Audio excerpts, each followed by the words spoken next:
Okay, so in this training video, we're going to go through CAP plans and the CAP plan process. So just briefly, a CAP plan is a payment option for a customer to be able to be direct debited through a payment system each week at a nominated value that they agree to.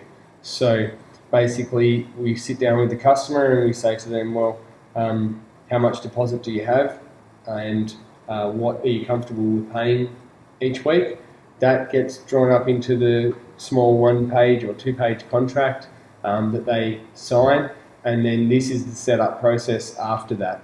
Now, the customer can also, if they don't decline on their payments, or they've got a good payment history, and you know, everything is looking pretty good, and once they've paid off a fair amount of the bike, then they can take it home. Now, that value is usually around half, but it needs to be approved by your store manager or one of the senior staff before it's able to be let out. Now, there's two parts to a CAP plan. The first part is how to set it up just to get the payment started and get the customer in the system. And the second side of it is if they were taking the bike home and how that process looks and what you need to do for it. So the first part of this, I'm going to show you how to set the customer up, how to work it so that you can take payments from the customer, and also the customer will get charged payments through the gateway and so on. Now, the first part of that is to set up the customer in the CRM in Cin7. So here we will create a new customer.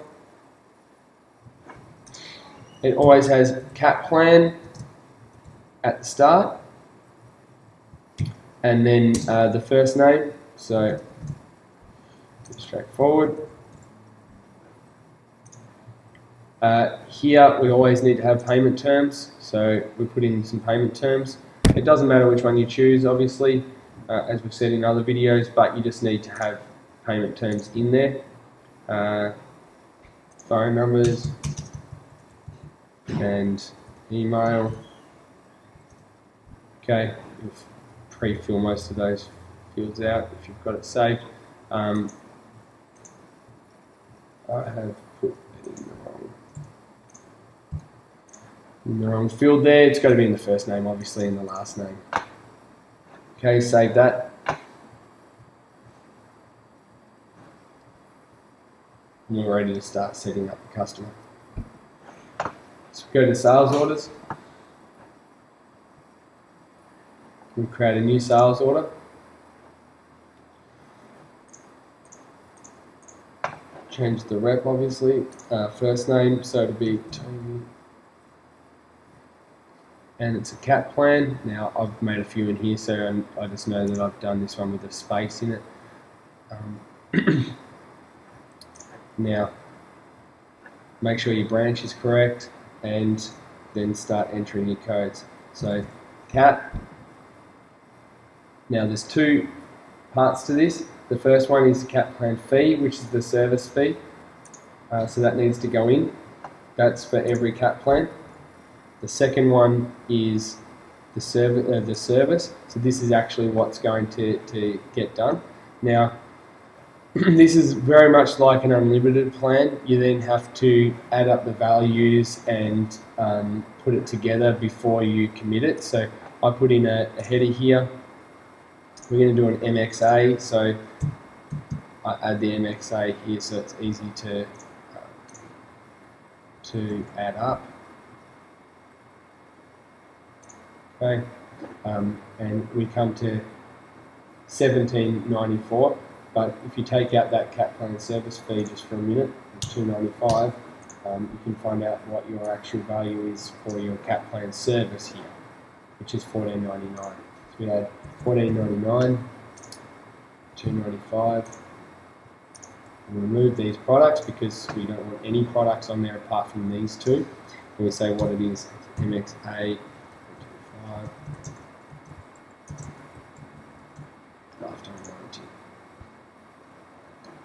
straightforward. Then we put it on an account. That way we can take payments against it. And we give it an invoice date, it's today, and we're ready to approve it. Now I always just make a habit of putting the internal comments in here. 5 lifetime warranty. Okay. And approve it and back to list.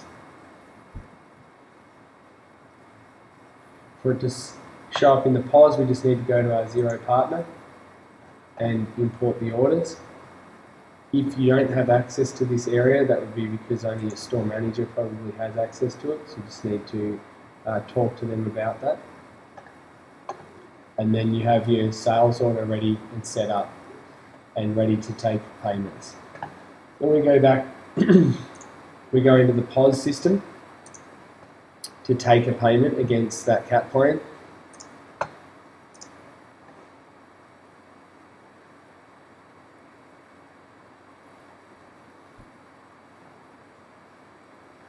Alright, sync settings if you've already had it open to make sure that you've got the most up-to-date settings, and then bring up your CAT plan.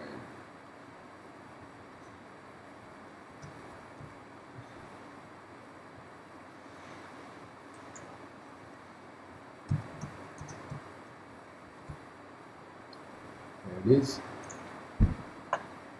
View product sales history. And this is where we put in our deposit. So if they're paying, say they're going to pay a $250 cash deposit today, we would put in $250 and confirm the amount. We would pay it, and we would pay it by cash. That would go onto the on account.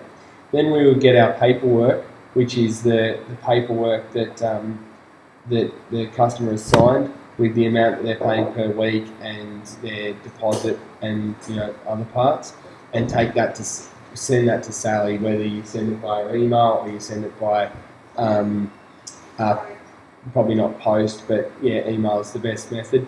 And then she can set it up in the system. She can also see that the deposit's been made, and then the customer will start getting direct debited.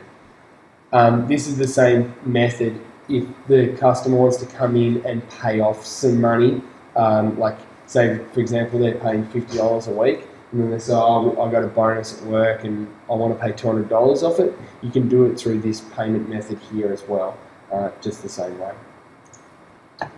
Okay, now what happens when they pay half the bike off and you've talked to Sally and the customer's been diligent, there hasn't been any declines, and they can take their bike home? That's where we go into the sales orders.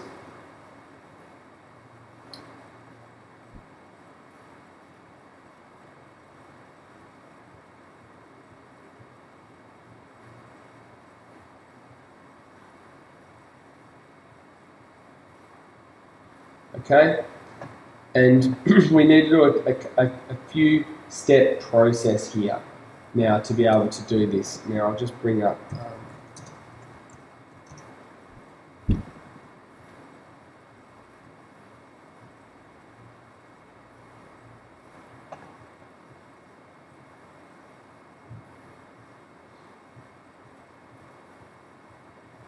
here's our CAT plan that we've done. Now, we need to review this.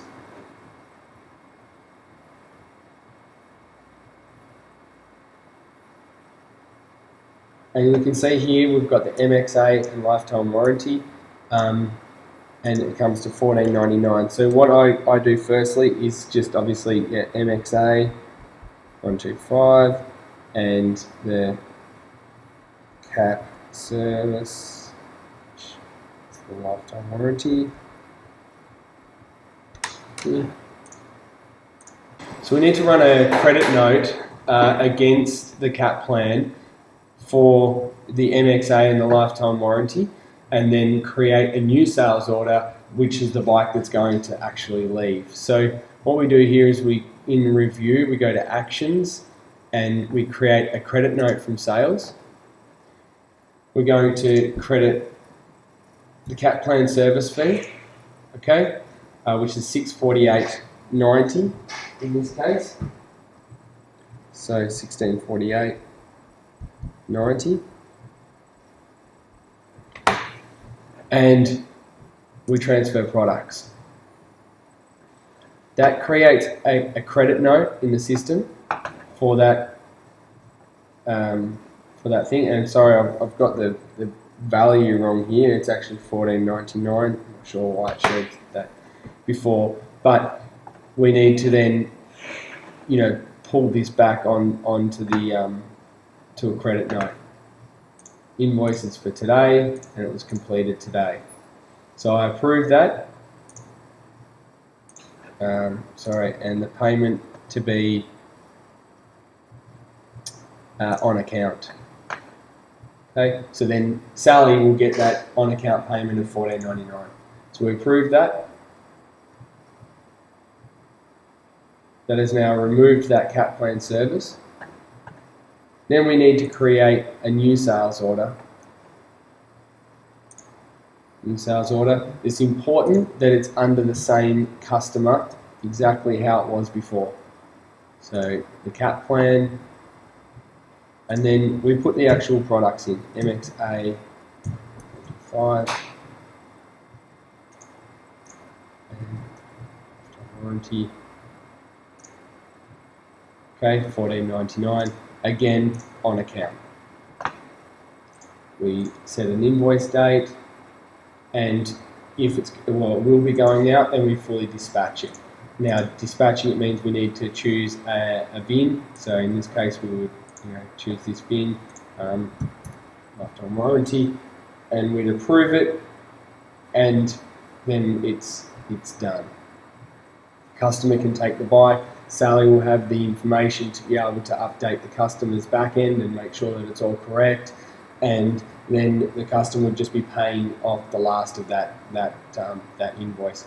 Then you can give them an invoice for these goods quite easily. So if you go approve, in this case I'll approve this, and then you can see here it's been fully picked and it's sent, and I can just run here and go to invoice, and I can see the MXA, I can see the lifetime warranty, and it's on an account. And that is how you do the full cap plan process. Any questions? Kirby's fairly well up to speed, Sally is up to speed, and I'm up to speed. So ask any of us and we'll be able to hopefully answer any of your questions.